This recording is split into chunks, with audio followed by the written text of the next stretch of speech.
Chapter 3. My next class was geography. I like geography a lot, but we were having a big test that day, and I forgot to take my geography book home with me to study, so I was pretty much out of luck. Our geography teacher, Mr. Snodgrass, passed out sheets with the test questions. I took a look at mine and started feeling dizzy. The first question was, name the two biggest rivers in Iraq. My heart sank like a stone. I didn't have a clue. I wasn't even sure what continent Iraq was in. Then suddenly, a picture popped into my head. I had no idea where it came from. It was the mouse tiger with her cubs, and a bunch of kids were nearby looking scared. The cubs kept yelling,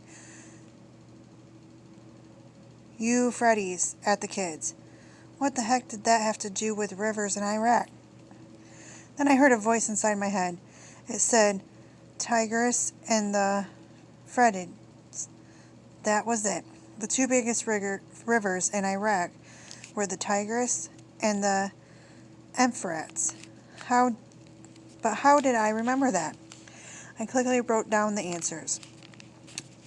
I looked at the second question. What is the tallest mountain in the world? I was about to skip it, but then the answer popped inside my head again, just like the last time. Mount Everest. Wow, I was feeling great. I knew more than I thought I did. I went to the next question. List the countries of the world in order of size. Oh boy, I stopped feeling so smart. I knew Asia was pretty darn big, and I knew that North America and South America were connected, but was Australia a continued or a really big island? And I don't have to think any further.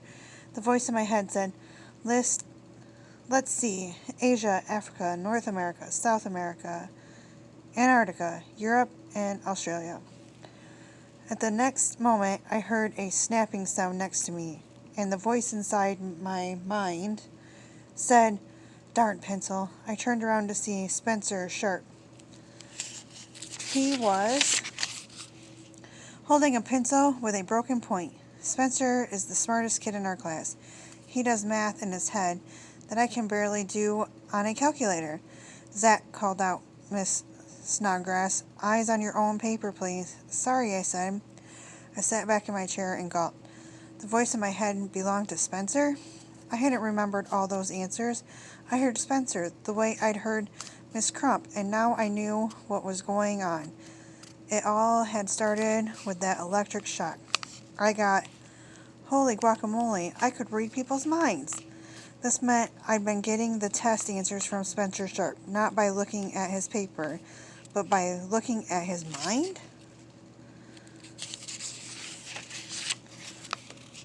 Question, is reading somebody's mind cheating?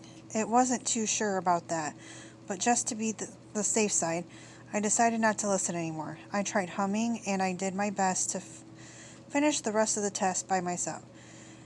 During the question on ocean, I hummed a Beach Boys song. It was one of my dad's likes called Catch a Wave. Still, I couldn't quite drown out the sound of Spencer's answers. Somebody appeared to be humming, said Miss Snodgrass. Zack, is that you? Possibly, I said.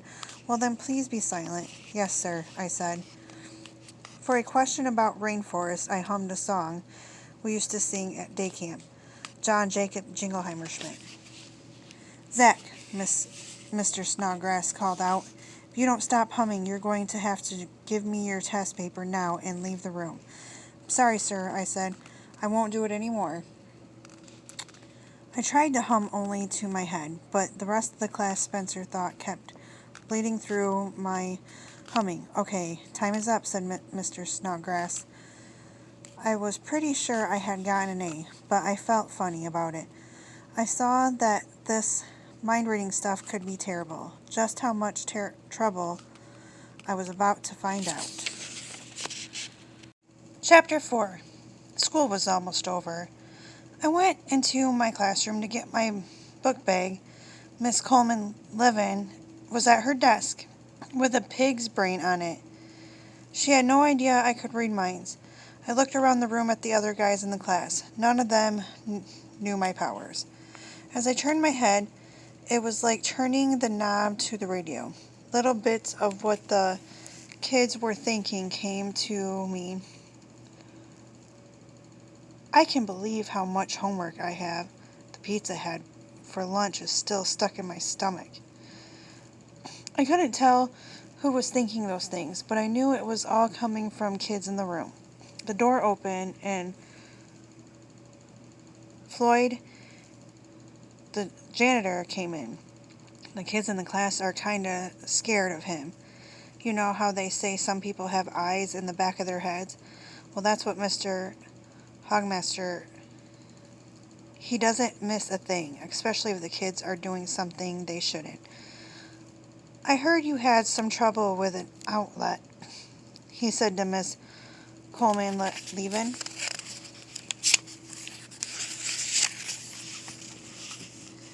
Yes, Floyd, she said. Zack must have shorted it out earlier in the day when he got the electric shock. I think you might need to replace it. I'll have a look-see, he said. The janitor went to check the outlet that blew up when I got electrocuted. While he was doing that, I scanned the room. I was trying to pick out more bits and pieces of what people were thinking. Mom said not to eat too much candy after school. Is a pound too much? I'm going to get an F on my geography test. And Dad's going to go crazy. Kill today, kill now, no, kill tomorrow. Whoa. What was this?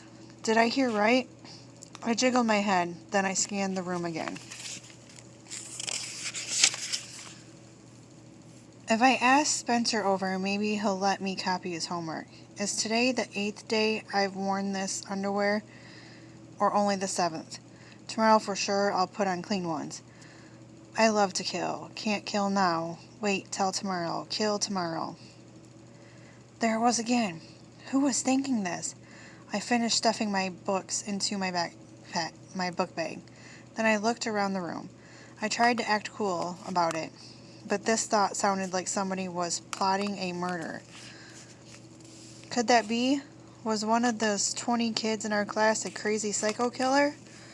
No, I knew these guys. They might do stupid things or even gross stuff, but kill somebody? No way. Then my eyes came to rest on the janitor. Mr. Hogmeister. He sure was creepy. But a murderer? I had no idea whose thoughts I was picking up, but I was worried. I thought better to check this out with my teacher. I went up to Miss Coleman-Levin's desk. She was making some paper frownings. Could I speak to you a moment, Miss Coleman-Levin? I asked. She didn't look up from the pile of papers. I'm pretty busy now, Zack, she said. I'm sorry, I said. It's kind of important. She let out a really big sigh. Miss Coleman-Levin is not what you'd call a warm fuzzy type. Okay, shoot, he said. I looked around. A lot of the kids were staring at me. So was Mr. Hogmeister. His eyes fastened on to me like he was reading my mind. And I swear I heard him say, "This is the kid who shorted out the outlet. Little troublemaker. I'd better watch him." I smiled weakly at Mr. Hogmeister and turned back to Miss Coleman-Levin. Perhaps I could speak to you outside, I said. Outside? Why outside? Because what I have to say is private, I said. Okay, she said. Follow me. She clomped outside the classroom in her work boots. I followed her into the hall. What is it, Zack? First, can I ask you a personal question, Miss Coleman-Levin? Depends what it is. She said, do you believe in ESP? I don't know, she said.